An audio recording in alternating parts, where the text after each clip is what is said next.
मालवणमधील छत्रपती शिवाजी महाराज यांच्या पुतळ्याचा अवमान झाल्याबद्दल माफी मागतो असं अजित पवार यांनी म्हटलं।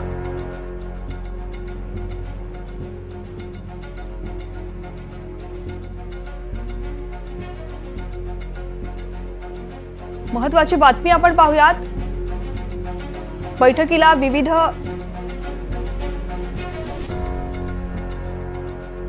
मोदी सरकारच्या मंत्रिमंडळाची पहिली बैठक पार पडतेय आणि या बैठकीला सरकारच्या पहिल्या 100 दिवसांचा रोडमॅपचा आढावा घेतला जातोय। महिला गरीब तरुणांच्या प्रश्नांवरती बैठकीमध्ये चर्चा केली जाते। बैठकीला विविध विभागाचे सचिव सुद्धा हजर आहेत। मोदी सरकारला 100 दिवस पूर्ण झाल्यानंतर मंत्रिमंडळाची ही पहिली बैठक होतीये। मोदी सरकारची पहिली बैठक होतीये। सरकारच्या पहिल्या बैठकीला 100 दिवसांचा रोडमॅपचा आढावा घेतला जातोय। महिला गरीब तरुणांच्या प्रश्नांवरती बैठकीमध्ये चर्चा सुद्धा केली जाते। बैठकीला विविध विभागाचे सचिव उपस्थित आहेत। मोदी सरकारच्या मंत्रिमंडळाची बैठक होतीये। पहिली बैठक दिल्लीमध्ये झालेली आहे। 5 तास झालेल्या बैठकीमध्ये सरकारच्या पहिल्या 100 दिवसांचा रोडमॅपचा आढावा घेण्यात आलाय। महिला गरीब तरुण आणि शेतकरी यांच्याशी संबंधित योजनांवरती बैठकीमध्ये लक्ष केंद्रित करण्यात आलं।